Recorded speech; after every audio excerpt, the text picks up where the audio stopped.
Welcome, everybody, to our 9 a.m. service here at Washington Heights. We're so glad that you chose to join us today. And if today is your first day, I want to invite you to do something as soon as our service is over. If you could make your way over here just off the platform, my wife Sally and I will be there.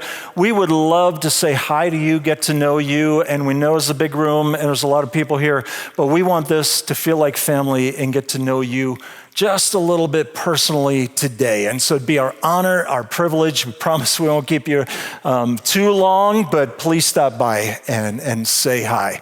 So today we are wrapping up our series that we've entitled Rooted in Christ. We're answering one overriding question in these 4 weeks, and that question is this: how does my faith grow?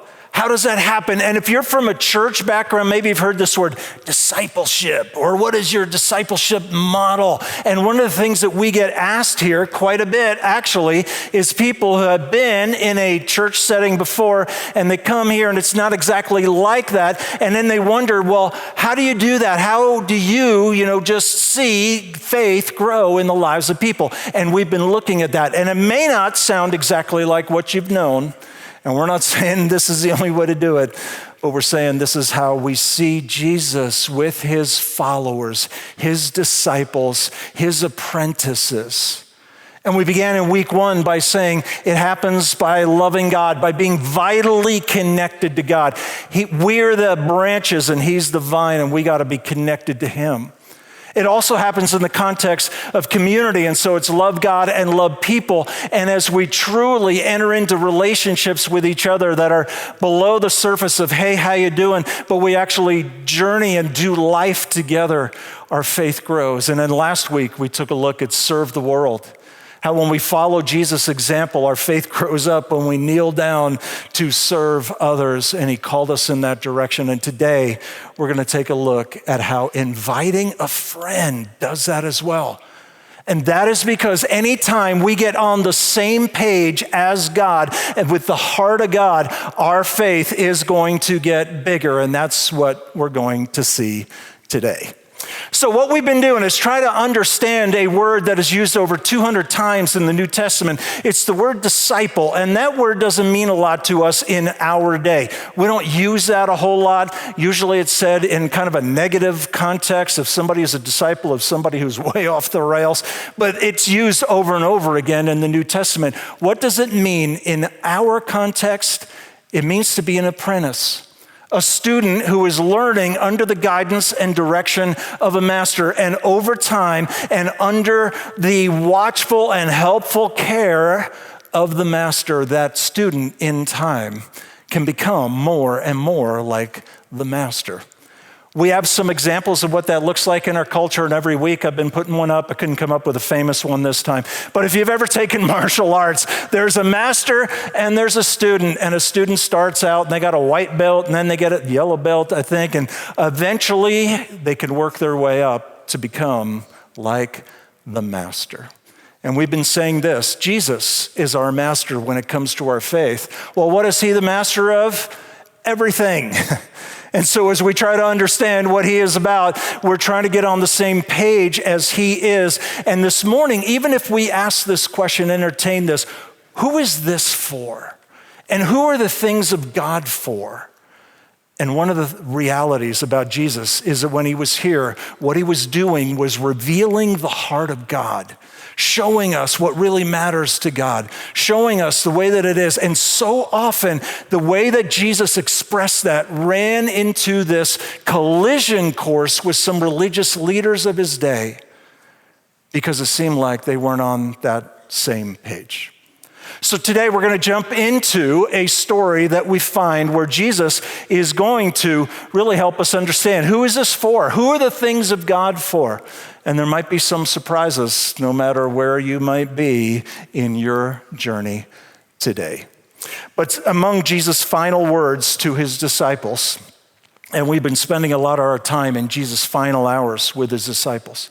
But after he is crucified, buried, he's dead, he raises again from the dead, something we're going to celebrate next Sunday on Easter Sunday. He spends some more time with his disciples, his followers, his apprentices, and he turns to them and sort of these are his final words. And this is incredible. Therefore, go and say these yellow words with me. Make disciples of all nations, baptizing them in the name of the Father, the Son, and the Holy Spirit. So he turns maybe to you and me, and he says, go and make disciples. And we go, how do I do that? And what does that mean? And what does that look like? And what is that asking of me? How do I go to make a disciple? Isn't the church supposed to be the thing that's making disciples, and the disciple it's making is me? But now Jesus turns to them and says, you go and make disciples. Well, how do I do that? What does that look like? And by the time we're done today, I want to give you a real simple and clear starting point for that. Jesus continues in teaching them to obey everything I've commanded you, and surely I am with you to the very end of the age. This is often referred to as the Great Commission. What's a commission? It's a sending. It's a releasing. And here's Jesus turning to his followers, saying, go and make disciples. How do I do that? By the end of today, we'll see Jesus express the heart of God and show us how we have the opportunity to be a part of that, to be on that same page with him. So let's jump into a story, because one day Jesus is going to make this really clear. He liked to tell stories. These made-up stories are often referred to as parables, and parables are stories that illustrate a spiritual reality. And always, with one exception, Jesus tells a parable where there's a character that represents God in the story. But I also want to invite you to think about finding yourself in the stories that Jesus is going to tell today, because what he's going to do is not just tell one. It's the only time he does this. He tells one story, followed by another story, followed by another story, and when you see that repetition, this is emphasis, and so Jesus is just trying to drive this point home for us today. Well, let's look at the context of where this takes place. Luke chapter 15, beginning in verse 1. And again, I'm going to invite you to say these yellow words with me loud and proud. Here we go. Now, the tax collectors and sinners were all gathering around to hear Jesus. Think about this picture for a moment. The worst of the worst, and tax collectors were considered the absolute worst. They were in league with the Roman Empire, extorting money out of their own people. They were traitors, and they were the most despised people that you could imagine in that context on that day. Sinners were people who, because of their jobs or because of some choices that they had made, put themselves outside of the parameters, at least that had been defined by the religious leaders of the day. So they were off limits to the good things of God and any hope to experience the grace and love of God. They had put themselves there. And so on this day, what would be considered the worst of the worst are gathering to hear the best of the best. They're gathering around Jesus, and they want to hear him. They were attracted to Jesus, which alone just kind of blows my mind and leads me to think about, is that true of me? Because it was true of Jesus, not the only time when this happened. And so here is this group of people who is beyond the reach of God. And there's another group there too. Again, read these yellow words with me. But the Pharisees and the teachers of the law muttered. Now, the Pharisees and teachers of the law, they were the people who were morally upright. They were the good people. They were the ones who defined where the lines were. And so you got people who are considered beyond the reach of God, and you got the people who deemed themselves as being the ones that God approves of. And what are they doing? Muttering. Mutter, mutter, mutter, mutter. Murmuring. Murmur, murmur, murmur, murmur. Why are they murmuring? This man welcomes sinners and eats with them. Eating with somebody in that day was a sign of intimacy, a sign of friendship and relationship. And if he's from God, why wouldn't he hang out with us? Because we're trying to follow God and we do it religiously every day. Why is he hanging out with people who don't try to do that and who are beyond the reach of God? This is the flawless group. And they would look at the group that Jesus is hanging out with and the one that gathers around him to hear him all the time, and they go, why is he with those people? Do you have any those people in your life? Did you know that, by the way, probably you are those people to other people, and somehow that seems to go in all kinds of directions, and that's part of the dynamic that's playing out on this day. And here's the thing, right? We think, well, it's either this or this. Is it like this path of self-discovery, and I don't want to be like one of those self-righteous people over here? Or is it the people who are towing the line and getting it right all the time and saying, well, I sure don't want to blow God off like those people? Is it self-discovery or is it self-righteousness? And just like every other time, we do these two black and white sort of choices. You know what Jesus does? He says, it's different. It's another way. And Jesus is going to confront both of the groups who were there that day. The people who are tax collectors and sinners, and the people who are Pharisees and teachers of the law. And you know why he's going to do that? Because both groups were confused about how God views sinners. One group thought we're beyond the reach. The other thought we got it going on, and they don't. And so Jesus is going to tell stories. And he begins with two warm-up stories. Here's the first one. He says, it's kind of like a shepherd that has 100 sheep, but when he gets back to the pen at the end of the day, he's only got 99. And so he takes a head count, and one is missing. Back in those days, people didn't walk around with cash on them, and so a lot of their value, a lot of their income was wrapped up either in land or in stuff like sheep and herds and things like that. And so he recognizes that he has one lost sheep. Well, what does he do? He goes out and looks for that one. And when he's looking for the one, he's not really thinking about the 99 that are there. And lo and behold, rather than wolves getting it or falling off a cliff somewhere because sheep aren't the brightest bulb in the pack, all of a sudden he finds that sheep and brings it back. And so he's talking to these two different groups. And he says, basically, what would it be like to find something that is of value to you and bring it back? Wouldn't you throw a party and invite your friends over? Well, maybe that's over the top, but there would be relief and there would be a sense of joy. And then Jesus steps outside of the parable because remember, parables are made up stories to illustrate a spiritual reality. And here's what Jesus says, I tell you, that in the same way, there will be more rejoicing in heaven over one sinner who repents than over 99 righteous persons who do not need to repent. And I think the offense to the Pharisees and the teachers of the law goes something like this. Wait a minute. God isn't rejoicing over us, the people who toe the line, the people that stay, where they're supposed to be and do the right thing at the right time. And you're saying that God actually cares about people who are coming back in this direction? And I wonder if the people on the other side are like, hey, wait a minute. Jesus, you calling me a dumb sheep who's wandered off and put themselves in harm's way? Jesus rattling both cages here because they've created these man-made categories of who's on the inside and who's on the outside. And Jesus is just about to blow it all up. So he tells another story. And this story is a little bit different and it's a little bit unusual. And no self-respecting rabbi would start a story this way if he's going to illustrate the heart of God. Or suppose a woman, that's right.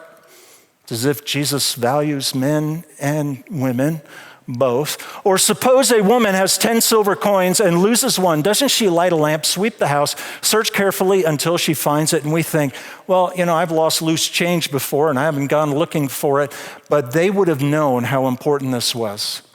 Back in that day, if you were an unmarried woman at that time, your father would give you either a necklace or a headdress that would have these coins in it, which were a symbol of the dowry of what would be given once you did become married. And so to lose that is to lose something very important. Maybe our modern comparison to that is, ladies, when you get a diamond ring for your engagement, and then one day you look down and the diamond is missing. And would you look for it? Yes, you would. And that is the impact of this part of the story. And she goes looking for it, and Jesus says, and then she finds it, and she invites her friends over to celebrate that. And once again, he steps out. That story is to illustrate a spiritual truth. In the same way, I tell you, there is rejoicing in the presence of the angels of God over one sinner who repents. And the relief that you would feel in that moment. Remember, Jesus is trying to help us understand the heart of God. What matters to God? And what he's trying to tell us here is that's God's reaction when one person turns their life around. And see, people have said, no, you either get serious about that and you get where we are, or you're on the other side of that line and you've basically blown God off and you're beyond the reach and the grace of God. And the group over there is still saying, so you're saying that God is not rejoicing over us? And you're saying we're like something that has been lost and maybe God has not forgotten us? And Jesus continued, and now comes a story that even if you're not a church person, you might have heard about this one, or this one might be familiar to you. But this is story number 3, trying to drive this point home. Jesus continued, there was a man who had how many sons? 2 sons. 2 sons. And what is he going to tell us? Because I think in the minds of the people, I get the sheep as something of value, and I get the coin as something of value. And now we're going to talk about sons. It seems like it is an entirely different category altogether. The younger son said to his father, Father, give me my share of the estate. And so he divided his property between them. And that may not be shocking to us, but it was shocking to the people that day. And you know why? Because what this younger son does is lower than even being a tax collector. Why? Because in that day, the only time when a son would receive an inheritance is when his father died. And so what the younger son is basically saying to his father in this moment, Dad, I wish you were dead because I want what's coming to me. And so both of the groups that were there and all the people that are standing around Jesus are like, no, this is the kind of story that never happens. What are you trying to do in this story? I get the sheep and I get the coin, but now you're going to tell us there's a son who's the worst thing that we could possibly think of. There is a scholar named Kenneth Bailey. He lived a lot of his time in the Middle East where this same culture still exists today. And he said this, for 15 years, I've been asking people from all walks of life, from Morocco to India, from Turkey to Sudan, about the implications of a son asking for his inheritance while his father is still living. It's one thing to ask your parents, when you die, what will I get in the will? It's another thing to say, and can I have it right now? The answer has always been the same. Has anyone ever made such a request in your village? Could anyone ever make such a request? The answer, impossible. If anyone did, what would happen? His father would beat him, of course. Why? Because the request means he wants his father to die. Now remember, here's Jesus telling this story. And so what does the father do? He divided his property between them. And they would say, no self-respecting father would do that. So much of your value was tied to what you had, and especially the land that you had. And so for him to do this, and by the way, the word that's used there for land is the word bios, from which we get biology. It's talking about he divided his very life, everything that he had spent his life accumulating. He divided up and he gave to this younger son. And why would he do that?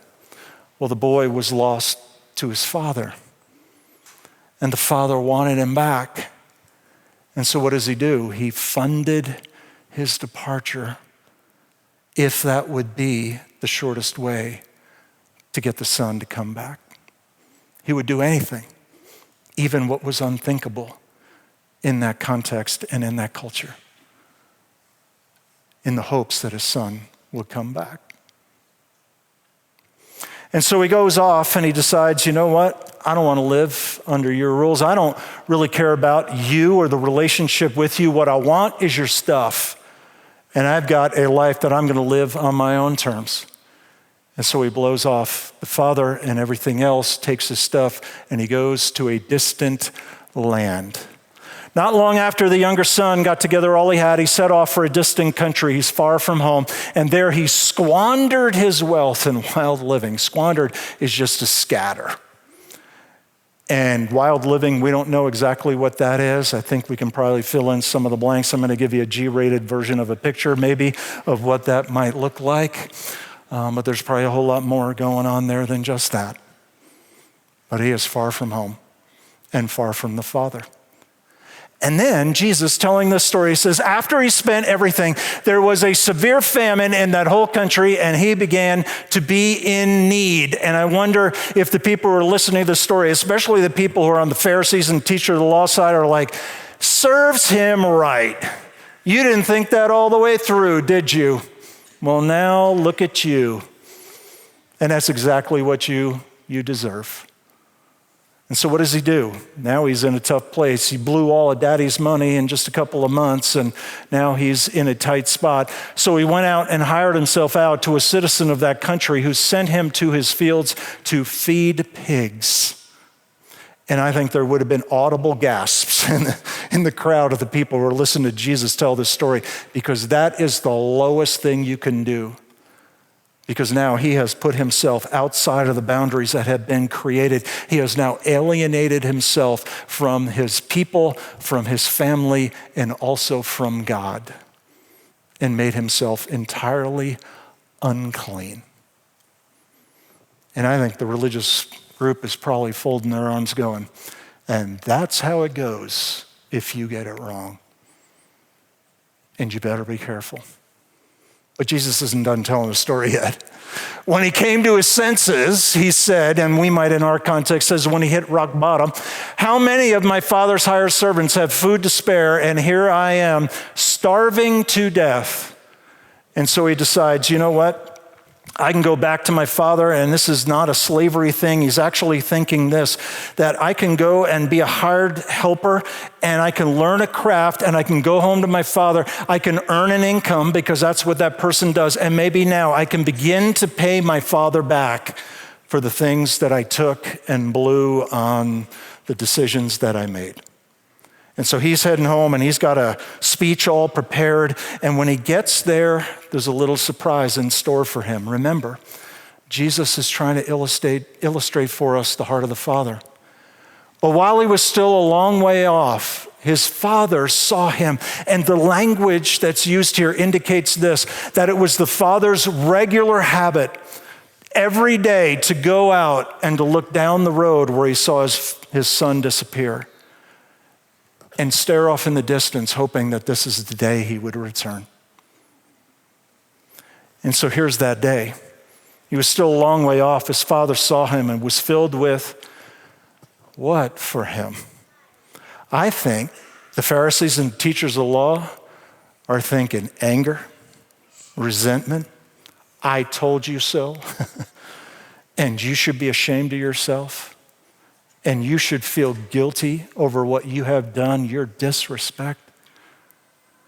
Do you know what word goes in the blank? Remember, Jesus telling this story, he was filled with compassion for him. Compassion. So these categories and lines that people had drawn about who's on the inside and who's on the outside and who's getting it right, and God sings your praises and you people have no hope at all. And Jesus is saying, you got it wrong.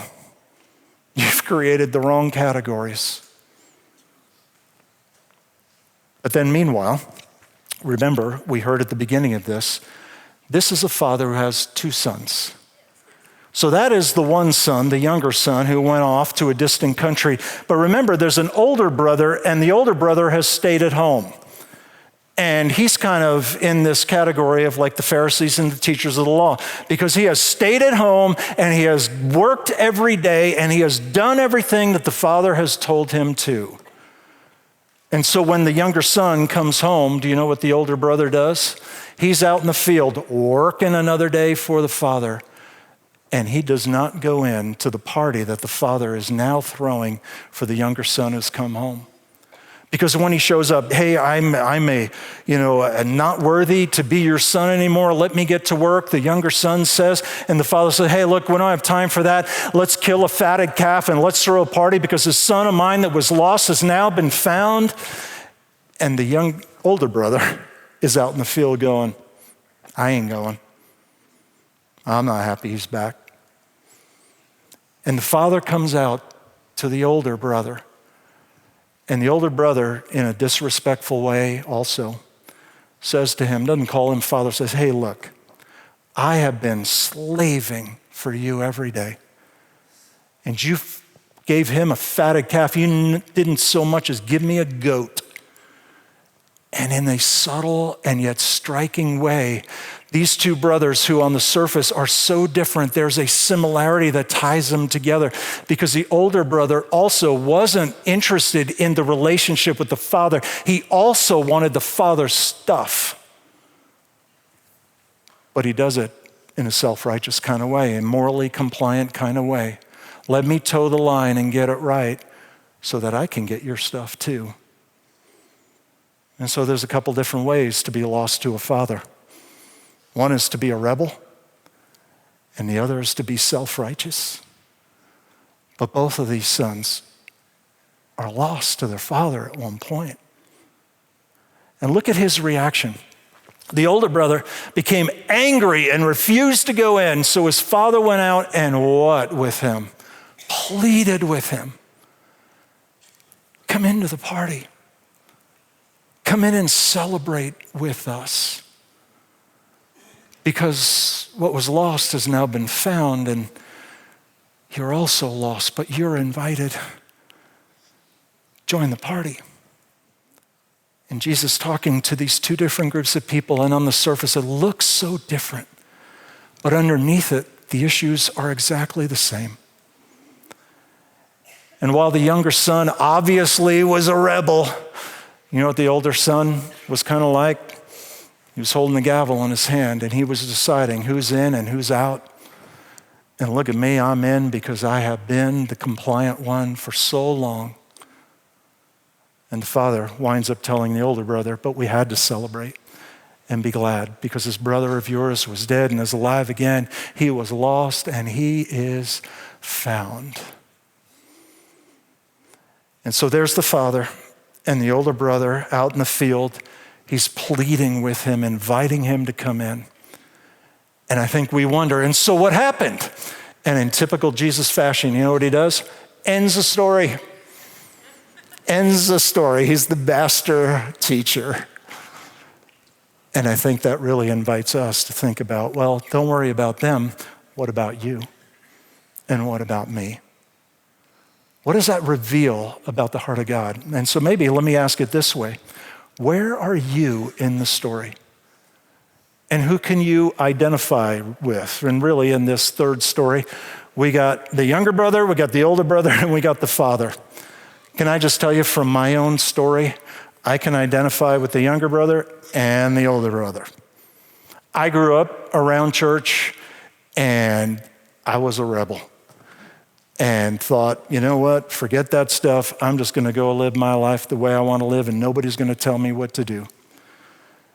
And kind of filling in a blank there real fast, came back with, a drinking habit that was way out of control and a whole bunch of other stuff that was just so far and in a distant country. But then comes this experience of the grace of God and realizing, you know what, God welcomes you back. There's like a father who goes out to the road to see if today is a day that you will return. And on the day that you do, you celebrate that and you understand, man, I can't earn my way back. It's just the sheer grace of a loving father that welcomes me back. But you know what happened on the other side of that? And maybe you've experienced this too. I feel like I became a little bit of the older brother. Now I got my life together. Why can't you? And why can't those people just get their life together? They should be more like us who've got it going on. And God sings over us, but not so much over them.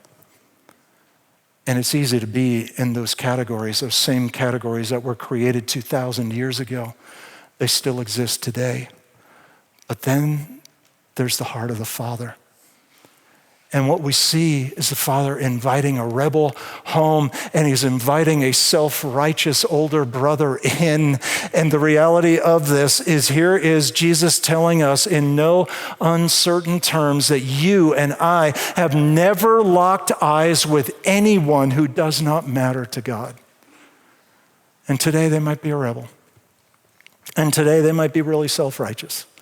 Or they might be, anywhere in between those two extremes. But they matter to God. And so, do you see what God sees? And as we live our lives and we are in the context and the culture in which we live, do we see what God sees? Because we could think, no, let's just be people of self-discovery. No, let's be people of self-righteous moral compliance. And Jesus says, no, it's something different. There's something different altogether. And all those people, whoever those people are, Jesus tells us in these stories, everyone's invited. Everyone's invited. Because everyone matters to God. So do you see what God sees? And when he invites us and turns to his followers, says, go and make disciples. What does that mean? How do I do that? One simple way to get started is just to simply invite a friend. To invite somebody who matters to God. And every single person you know, and every single person I know, is someone who is of infinite value to God. Sometimes people will ask me this question, and here we are in this big new room that just opened at the end of last year. Are you trying to become a big church? That's not our goal. But you know why we created more space? Is so that more people who matter to God would have the opportunity to experience the grace of God. Whether they're rebels or whether they're self-righteous or anywhere else in the whole spectrum of things, everybody's invited. We want as many people to hear about the grace of God. And so how do we do that? I think there's an opportunity for us even to go beyond saying, hey, why don't you come visit our church sometime? That's great. Can I give you something more personal? Is to invite them and say, come sit with me. It's the thing that I wish I could do when I invite people, but they would have to come and stand with me. And that's really uncomfortable for a lot of people to be standing up here under these lights. But we have the opportunity to invite people to come and sit with me. And to make that a little more specific, I want to share with you something visual today. And this is not original to me. I saw somebody do this years ago, and it just stuck with me, and I hope it can help it to stick with you and me. In this rope, there are 3 knots, K-N-O-T knots. But I wonder if they can help us think that when there's an opportunity to invite somebody, we hear knots, N-O-Ts. Hey, you know what? I'm not going to church. Come and sit with me. And there might be a, hey, you know what? Things are not going very well. Come and sit with me. And there's something in my life happening right now I'm not prepared for. Come and sit with me. Well, what if somebody says no? Okay, we're not selling anything. We're just inviting people to God's table, inviting people to the party that Jesus talked about, inviting people. And when we do that, we're joining God in what he's doing, and we're going in the direction in which his heart is leading us. And so maybe the next time you hear one of those knots, it's just an opportunity to say, come and sit with me. It's an opportunity to invite a friend. It's an opportunity for our hearts to align with the heart of God. And so as we do that, who knows what's on the other side of a simple invitation to experience the party that the heart of God is throwing. Oftentimes on Sunday mornings, we show you a yellow couch story, as I like to call them, somebody's story that has been recorded. But today we have one live and in person. It's also an opportunity to introduce you to our new youth pastor and his wife and their daughter. This is Jake Allgard, and this is Hannah and little Ellie as well. And we are so delighted that you guys are here, man. So great to see you. Hi, Ellie. And youth ministry is never going to be the same. And we are so happy to welcome you. And we know that you're getting underway. And Jake, we got to know you guys a little bit in the search process there. And you shared something about an invitation and how it's a powerful part of your story. So what is on the other side of the power of an invitation for you? Yeah, it's right here. This is the power of an invite. But first, let me just tell you thank you, your wife, thank you, the entire staff team, and all the people on the board, and especially every one of you that's sitting out here today. You guys have made us from Georgia, feel welcomed and at home from the very first week that we came out here. So thank you so much for that. Even when I gave you a hard time about being an Atlanta Braves fan, was that okay? That was fine. That didn't bother me at all. And go Dogs, right there. I see you, go Dogs. And here's the deal.